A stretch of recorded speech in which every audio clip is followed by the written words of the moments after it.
Hello, everyone. I'm Paul. And I'm Michelle. Welcome to the Spooky Coop.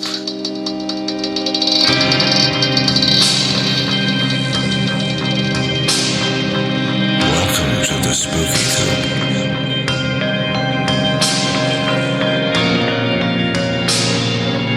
Hope you're not chicken.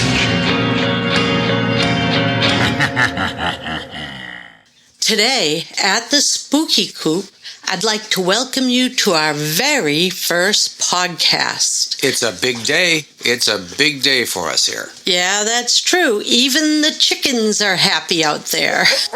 So, today we'd like to tell you some strange and unusual paranormal events. Hope you don't mind if maybe we add a little humor here and there, because in this life, sometimes you gotta laugh a little. Isn't that true? It's so true, isn't it? Life is just too short. You can't be serious all the time, and if you want to get a good rush and a good scare, you should also get a good laugh and a good chuckle out of life. Yeah, that's true. So, today I want to tell you a story about a strange cemetery that has a pretty unhappy reputation. Oh, how strange and unhappy is it? Oh, pretty strange and pretty unhappy. There are a lot of them here in the New England area where Paul and I live. Why do these things always happen in New England? Maybe because it's a very old, very spooky area. Now, this particular cemetery is called Vale End. I don't know why it's not called Vale's End or Veiled End. It's called Vale End. Now, Vale End is in a small town called Wilton, New Hampshire.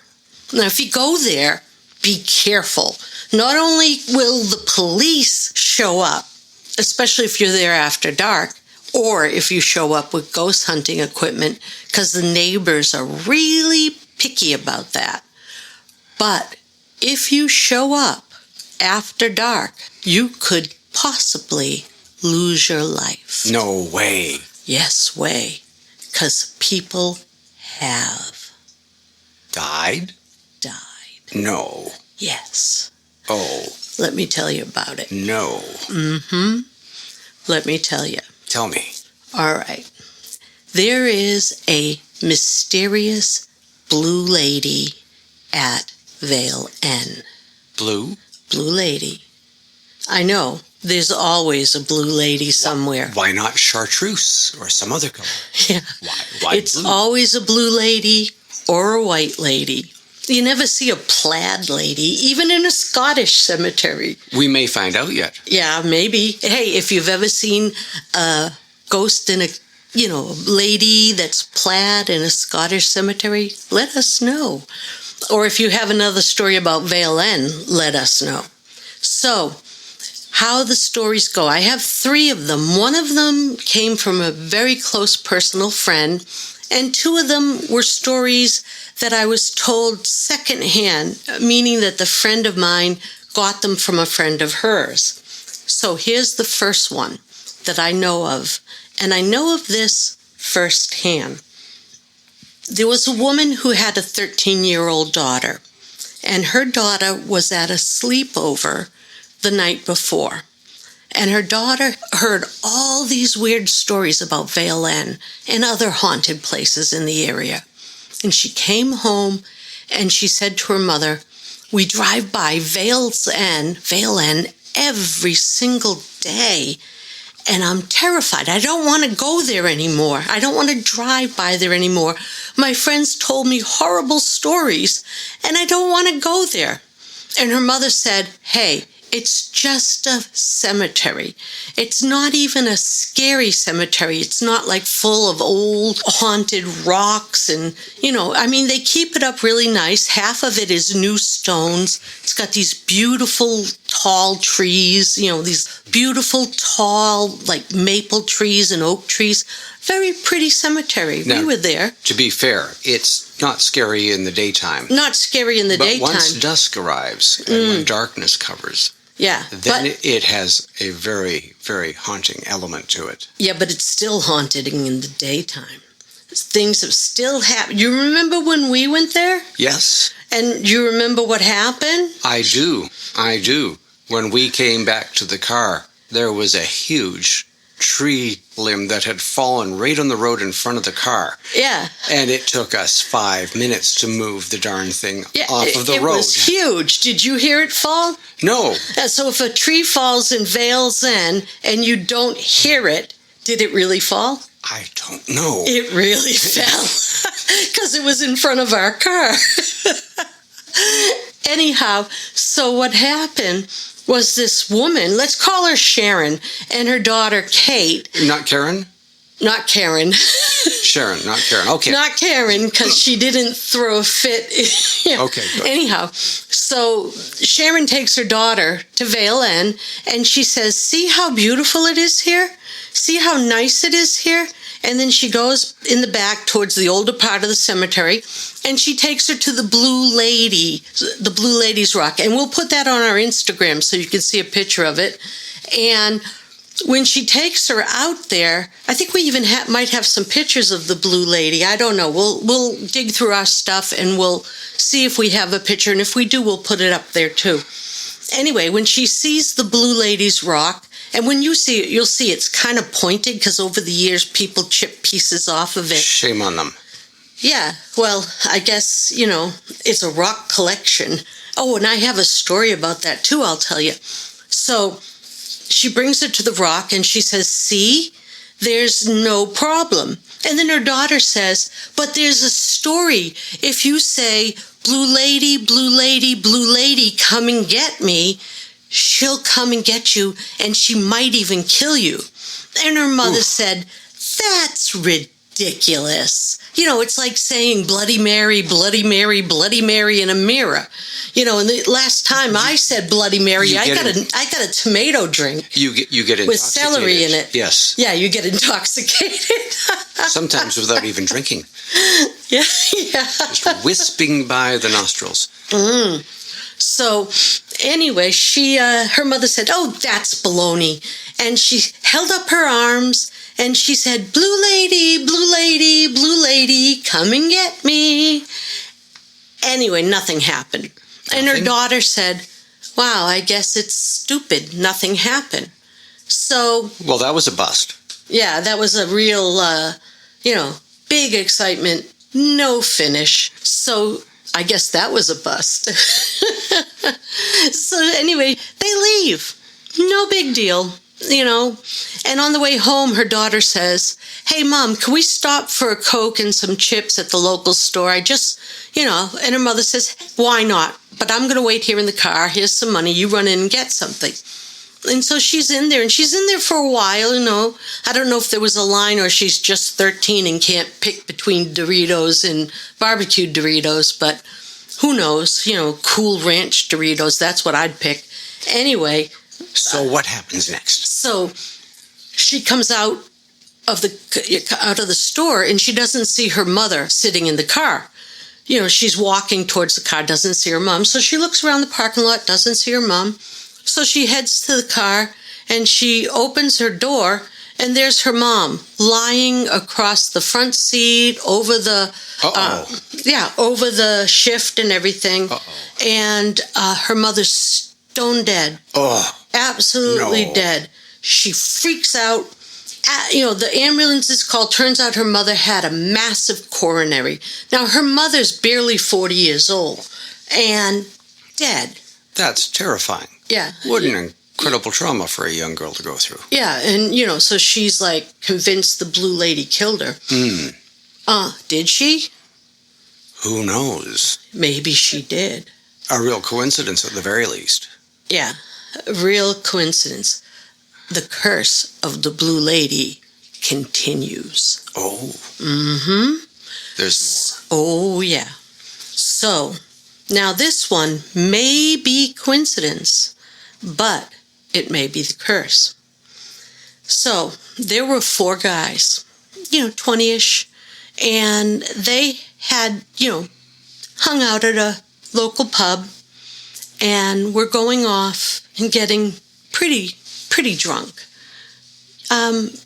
It happens.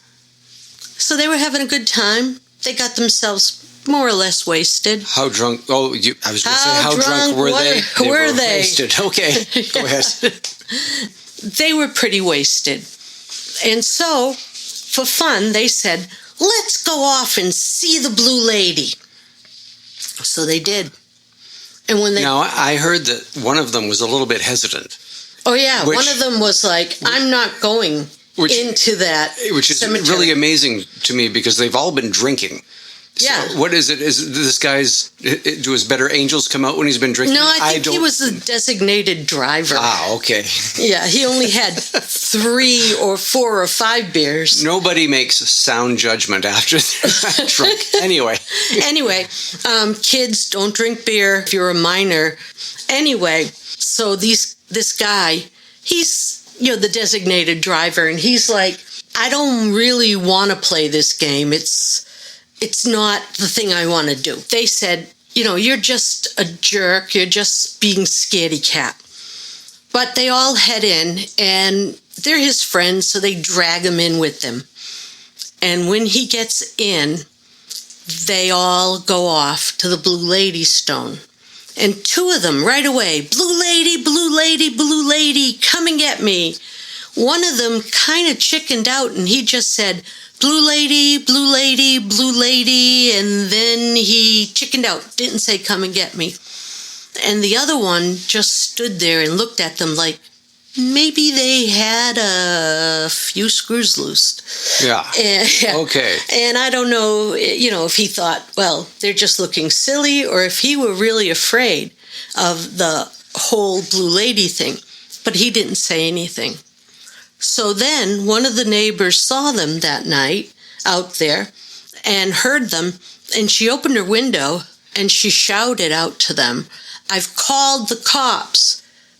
And so they were like, oh my God, we're in the cemetery, we're obviously inebriated, and we better get out of here.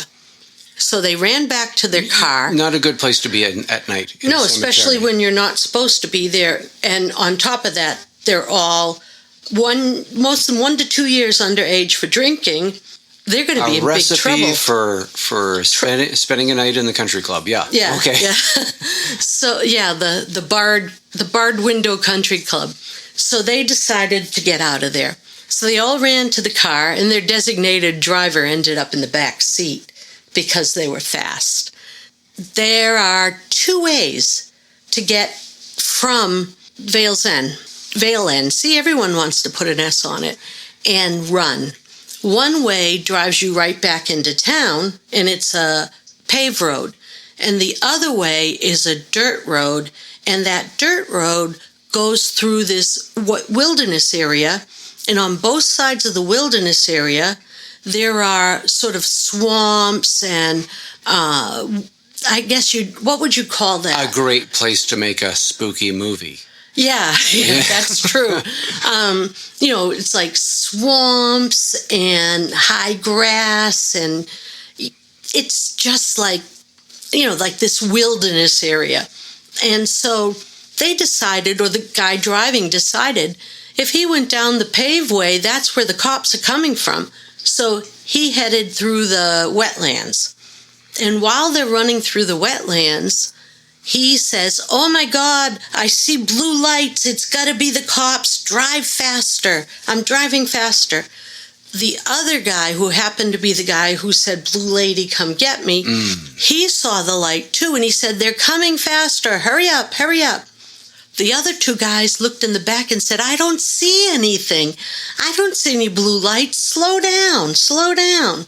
Well, when they were making this curve, they hit an area that was already wet because this was, sort of like the early summer, and the water had gotten in on the road, and they ended up skidding and flipping their car over right into the water. Oh no. Mm-hmm. What a horrible way to...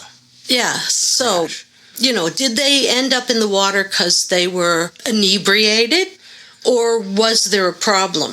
So all 4 of them, of both, eh? Yeah. All 4 of them ended up upside down in the water. Well, the guy who didn't the designated driver who wasn't driving, who didn't say anything, he got out of the car. He didn't even have a scratch on him. And the other guy who said blue lady, but didn't say the whole thing, he had minor injuries, but they weren't bad. Right. And his friend was able to get him out. Thank the goodness. other two, they couldn't get them out at all. Oh, what a horrible way to go. Yeah. Upside down in the water? In mucky water. Swampy water. They probably Ugh. had leeches. Crawdads. Snakes. Death by crawdad. And all sorts of crawly things. Slugs. Anyway, emergency services eventually came, and they were passed away by the time they got them out. How horrid. And was that the work of the Blue Lady, or was that the work of Jack Daniels? Maybe a bit of both. Yeah, who knows? Some people say the Blue Lady. Some people say they were just, kids that partied too hard, drove too fast. Mm-hmm. And then there's one more story I'm aware of, and I'm sure there's a lot more, but there's one more story I'm aware of.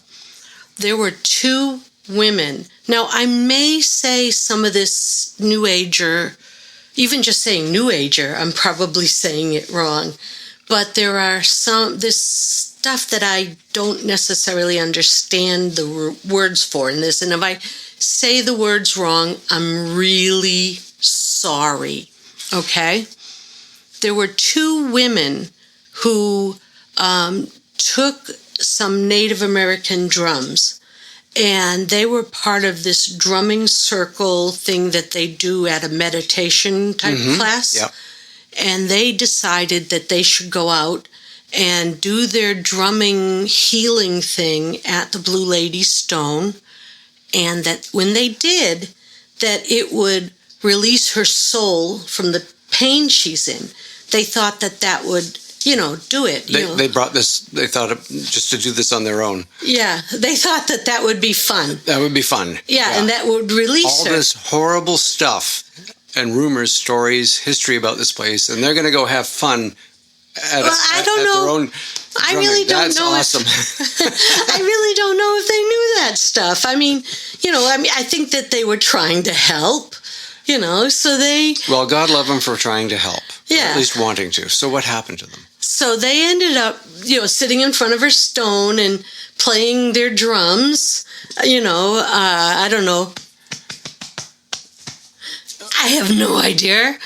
And then they did their healing ceremony.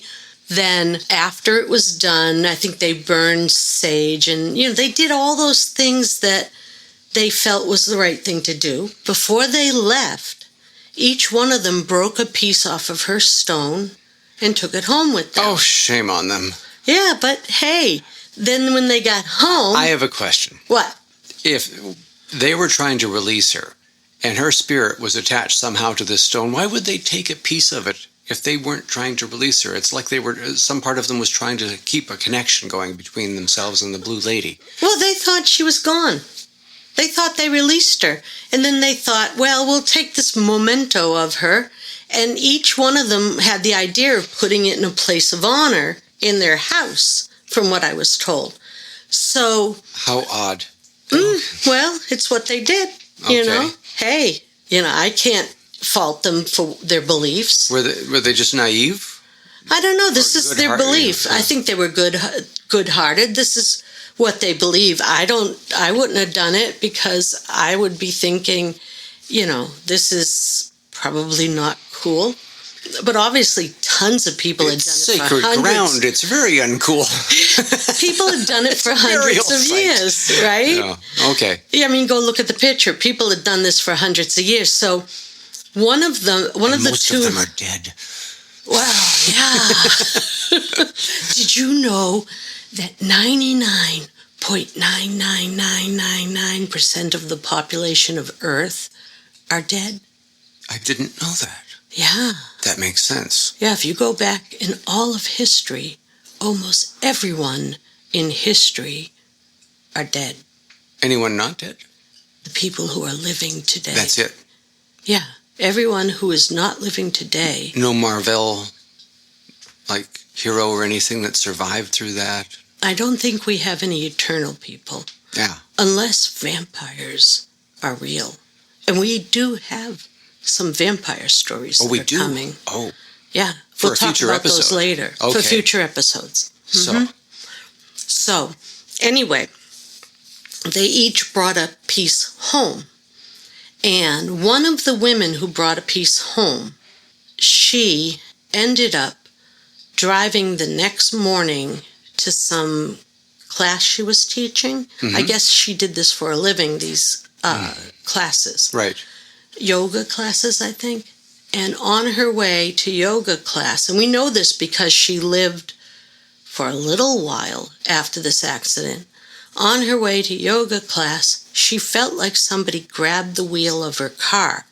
And no matter how hard she tried to turn the wheel in the opposite direction, the wheel of her car pulled itself in the bad direction and drove her into a large tree on the road she was on. Oh, not good. Not good. Double plus ungood. Yeah. Yeah. So she hit the tree, and she wasn't wearing a seatbelt, and she went through the windshield. No.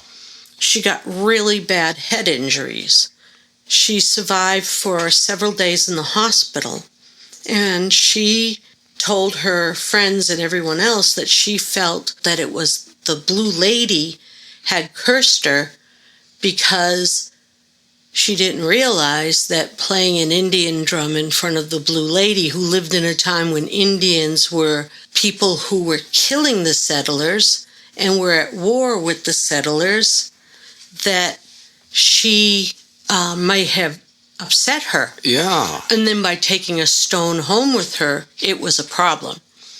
And then after a few days, she passed away. It was not a time of necessarily cultural love and light between the Aboriginals and the European settlers. No. Through that whole period. Yeah. No. Actually, the Indians had cursed Wilton, and the Wilton Town Hall, which was built on an area of a big Indian settlement that the settlers had destroyed several times. When they built their town hall on that ground, the first time, for no reason at all, the town hall just collapsed and killed several people who were in it. Oh, I remember the stories about this. Yeah, and then the second time it burnt totally to the ground. It got hit by lightning during a lightning storm and caught on fire. Yep. And burnt down, Burnt totally down. So then after that, they rebuilt it somewhere else, and it's still there today. In downtown Wilton. Well, what is downtown Wilton now, but wasn't supposed to be. Wasn't supposed to be. Because they had built it up on this hill where Vale End is now. Yeah. So, which people say that's why it's so haunted, because they did build it on this ground where they had this huge Indian fight that started as a place where the Indians had met in order to have a big wedding. Ah. But we can go into that in the future if you want. So what ended up happening was the woman who broke the stone off, the other woman, she realized this was probably not a good thing. So she took her stone and she drove back to Vale End. And the whole time she was driving from where she lived to Vale End, she kept praying, and then she kept asking the Blue Lady to forgive her and to tell her she didn't understand what she was doing. Just kept asking her forgiveness, telling her that she was bringing the stone back, and she just kept going over and over and over it. And she brought the stone back, she put it back on top of the gravestone, and then she sat there and she just kept asking the Blue Lady for forgiveness. And when she felt like she may have gotten forgiveness, she stayed even longer and asked for more forgiveness. And then she left, and she was scared for quite some time. And then eventually she felt at peace with it. And she's alive to today, as far as I know. Alive to tell the story. Yeah, as far as I know. Right. At the time I heard this story, she was in her late 60s. That was about, 10 years ago or so. So Honestly, I don't know if she's still alive, but if she did die, it was from natural causes. Now, I know that Paul has an interesting story about a UFO in Canada, eh? Hey, yes, I do. And this took place on the Watah Mohawk Reserve in central Ontario, up at the Muskoka region. Anyway, I had the great opportunity to speak to one of the medicine people, Terry Sination, up on the reserve. And Terry's a guy or a girl? Terry's a guy. Yeah, Mm-hmm. he's one of the main medicine men up there, and his wife Lucia. And they told me. Oh, then that makes sense. Yes, much more sense now, right? So he told me about an event that took place there on the reserve. There was this group of lights that appeared. That seemed to form a shape, a rather large shape, that just hovered for several hours over the reserve. And It wasn't a blimp. it wasn't a blimp, no. No, not a blimp. And it had these different colored lights that would flash in various repeating patterns. Much too large to be an airplane or a jet or anything like that. And it just sat there and hovered. People, of course, they're calling each other saying, you've got to come out and see this. So Didn't say Goodyear on it. Didn't say Goodyear. No, no Goodyear. And it went on for a couple of hours. And Terry described to me in detail the colors of the lights, like one side was orange, the other was green, in the middle were these other colored lights. And I don't want to say specific colors because we all know that planes have a red light on one side, a blue light on the other, and I can't remember the colors. It was so long ago when he told me this story. Anyway, after a couple of hours, the lights, they just disappeared. They didn't fly off. They just stopped. They just vanished altogether. And I've heard about, people about UFO sightings like this, where the object, rather than going anywhere, just seems to vanish. And this seems to follow that pattern.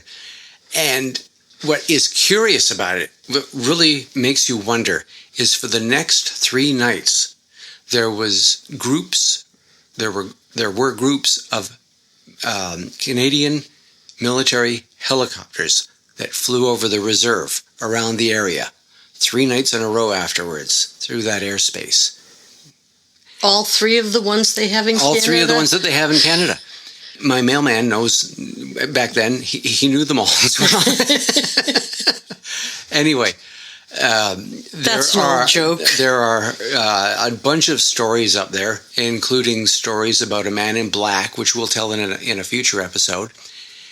Because there are some really fascinating events that have taken place up and around some of the reserves up in central Ontario over the decades. Wow.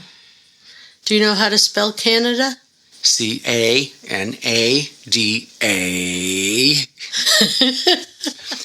So I guess that wraps up our first episode, my dear. Yeah, that does. I hope you enjoyed it. So thank you, everybody, for joining us. This concludes our first episode. We're really grateful that you joined us, and we hope you had a good time. Yeah. Goodness knows we sure did. Yeah, it was great. So we'll see you again next time in the Spooky Coop.